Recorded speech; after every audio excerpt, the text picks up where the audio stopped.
gajah ning yahning talaga kadilangit mambang tang pas wulan upamaneka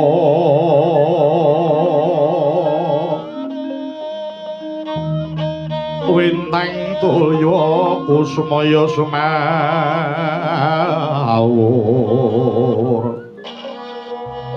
ulun marang kowe kang sekar kadijalada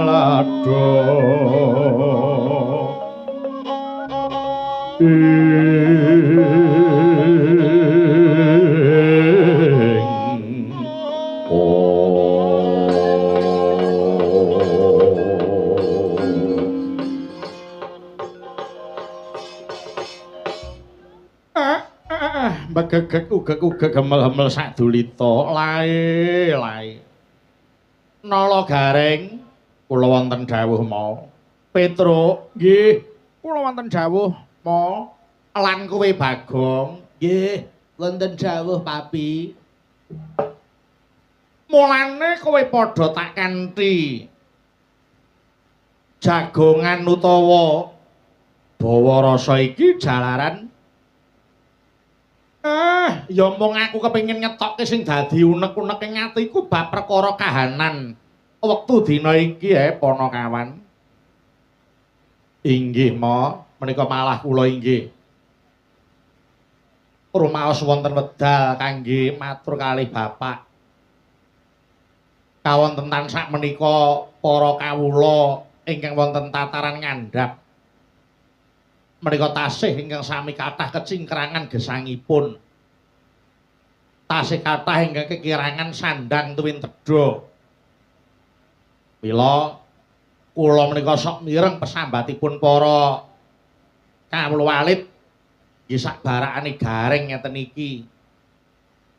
Kawontenan kok kados mekaten menika janipun enten napa to, Ma? Nggih. Semanten ugi kula, Pak. Para kawula ingkang wonten tataran ngandhap nyuwun katerangan ingkang sami sambat sami jerit kawontenan sing jare apa-apa sarwa larang gawean rada sawetara wangel niku kudu pripun mo sebab wong sing ora kuat imane gitu wong sing ora kuat imane ya lagi dicoba karo sing gawe urip diwenehi rekoso. Nek sing ora kuat imane ya terus begal ngrampok ngecul lan liya-liyane. Nek yen imane niku kuat niku saya nekunke ngibadahe sumendhe wonten ngersane Gusti Kang Nyipta jagat mugi enggal pikantuk pepajar mo. Nggih Pak, kahanan ngeten iki pripun mo? Iya. Nala garing Petruk lan kowe Bagong.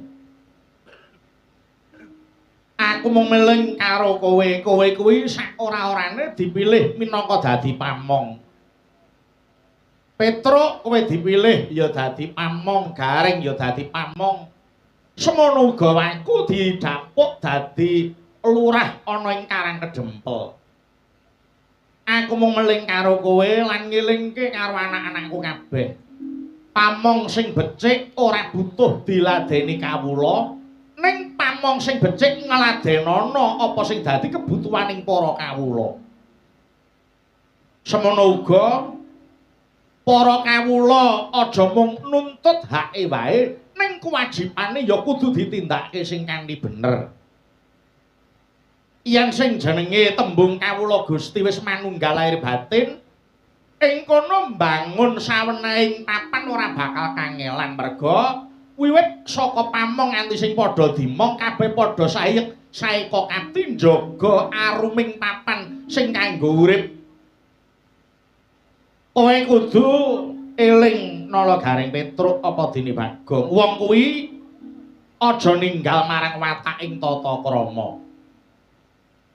Wong nyambut gawe kok ninggal tata krama, ya ora bakal awet oleh kekancan oleh nyambut gawe. Wong kekancan kok ninggal tata krama ya ora bakal suwe oleh padha kekancan. Wong golek sandang pangan kok ninggal marang tata krama, uwahe ya mung dadi paten-patenan. wong kepengin ngetokke penemu kok ninggal marang tata krama. Heh, entek-entekane ya mung dadi jotosan. Aja dupeh kowe isih enom, aja dupeh umurmu isih sithik. Banjur kowe ngoglengke marang kekuatanmu, ninggal marang wataking tata krama, ora wurunga. Besok tuwekmu ya ora bakal kajen. Mula yen para kawula duwe unek-unek kaya aku sing minangka dadi pamong iki ora bakal wuta tuli, mesti bakal tak rungokake. Ning ya kuwi carane kowe kandha utawa kowe ngetokke unek-unekmu ya aja ninggal marang tata krama, kudu nganggo dalan sing bener. Aja banjur dadak nganggo ngrusak sing dudu barange, nganggo ngrusak sing dadi keperluane wong sak Baraya Agung. Kuwi malah ora apik dadine. Sakwise aku nampa sambatmu ya Nala Garing Petruk Bagong, olehku ngrampung iki ya siji-siji. Jalaran apa? Aku pamong kuwi ora mung momong wong siji loro, ora mung momong sak kulawarga, ora mung momong sak golongan. Ning kabeh papan ingkang dadi tanggung jawab Semar sak Karang Kedempel iki, kowe ya dadi tanggung jawabku. Cara ngudari bolah sing ruwet ngono ya mbaka siji, ya mbaka sethithik. Kabeh kudu nengenake ngreh rasa kesabaran. Kowe kudu ngerti, aku kuwi duwe pepenginan kaya sawenehing papan sing dadi inceraku utawa sing kanggo patokan. Aku kepengin Karang Kedempel kuwi makmur. Aku kepengin Karang Kedempel kuwi bisa mbombong utawa bisa dipamerke ana jagat. Aku kepengin yen to wewangunan Karang Kedempel iki bisa sumambung nganti turun-turunku. Nggih, Mo. Aku ngerti kahanan wektu dina iki akeh lelara sing maneka warna. Banjir bandang, gunung watuk, lemah longsor, sasat kaya medeni jagat. Ning tak jaluk yen kowe kepengin ngendhek marang kahanan kaya ngono kuwi, kowe kabeh padha nindakno marang kelakuan becik. Kelakuan becik niku napa mawon, Pak? Kelakuan becik cacahe ana 5. Siji, tansah bekti marang Gusti kang nitahake sarta nindakake sakabehing sabda kang wis tinulis ana kitab sucine dhewe-dhewe.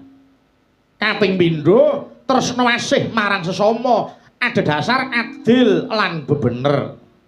Kaping telu, guyub rukun sesamadan, linambaran tunggal bangsa, tunggal basa lan tunggal negara. Kaping papat, seneng sarasean utawa musyawarah, liru penemu kang sarta netepi sesenti, abot padha dijunjung, enteng padha dicangking. Ing kaping 5, budidaya ya kuwi cukuping urip bagya mulya lair lan batin. Yen kowe kabeh wis padha nindakake kelakuan becik 5 perkara kuwi, ing kono tuwuh rasa tresnamu ngopeni marang jagat iki.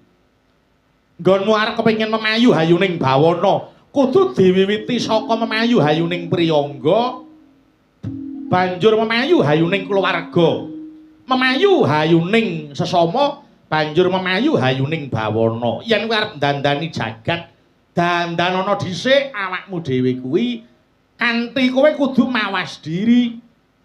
Wektu dina iki wis ora butuh wong sing mung pinter omong, ning butuhe nyambut gawe sing nyata.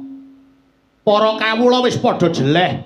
Para kawula wis padha jeleh nyawang pentelenganing mripat keroting untu, kepelaning tangan padha sesumbar nganti ora kelingan sing disumbari kuwi isih tunggal basa, tunggal bangsa, tunggal negara. Mula Nala Garing Petruk karo Bagong, aku ya mrihatinake swasana jagat sing wis gonjang-ganjing. Mula dina iki Semar duwe dada, aku bakal bangun kayangan Panakawan. Lelenging driya mangu-mangu mangun gong kandhuan rimang lerlena tanpa kanen yen tan tulus manggo sang Dyah Utama mangkono sang nata mudha wis nyolon ngrerepa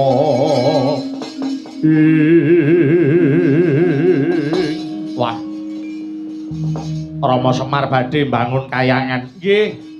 Bapak badhe bangun kayangan. Sing dikersake bangun kayangan iku pripun, Pak? Mengko bakal tak babari apa sing dadi karepe atiku. Sadurunge aku bloko. Kayangan ngendi sing arep tak bangun, aku njaluk tulung kowe wong telu. Nala Garing kowe sowana ning negara Ngamarta. Petruk kowe sowana Nyang Dwarawati, Bagong kowe sowana nang Mandura.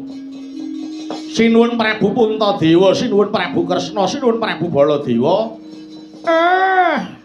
Diaturi rawuh ana Karang Kedempel yen pancen mrehatenake marang kabeh para kawula bakal bebarengan tak kanthi bangun kayangan ingkang tundhone bisa manani becik swasana jagat iki. Oh inggih ma, menawi ngaten kula tak nyuwun pamit. Kula nyuwun pamit bidhal dhateng Amarta sowan sinuwun Puntadewa. Kula nggih nyuwun pamit, Pak. Kula tak bidhal ten Dwarawati sowan sinuwun Kresna. Aku yo njaluk pamit, Pak. Aku tak mangkat dhewe ora apa-apa. Aku tak sowan Nyang Mandura, Pak. Ya. Lelungsen tak bebakali. Ing kene aku mung kepengin nyumurupi sepira panyengkuyunging para pangarsa. Lan sepira pangrengkuing para pangarsa marang kabeh para kawula. Aku wong cilik coba Prabu Puntadewa, Prabu Kresna, Prabu Baladewa. Sakwise dipilih dadi ratu, ijik gelem nyedak karo wong cilik apa ora? Adane yen durung dadi ratu kuwi nyedaki karo wong cilik. Ning nek wis dadi ratu, cedhak we ora gelem nglirik we moh karo wong cilik. Lah, iki aku arep nyoba Prabu Puntadewa, Prabu Kresna, Prabu Baladewa.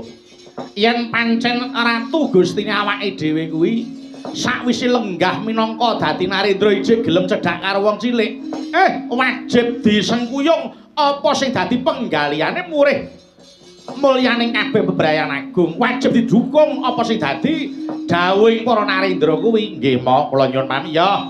Muga-muga lebdaing karya. Wis kana ndang budhalo. Matura karo Narendra telu kuwi ya. Yen to aku nganti-anti lan uga bakal nyuwun pangestu bebarengan tak kanthi bangun kayangan Nala Garing Petruk Bagong.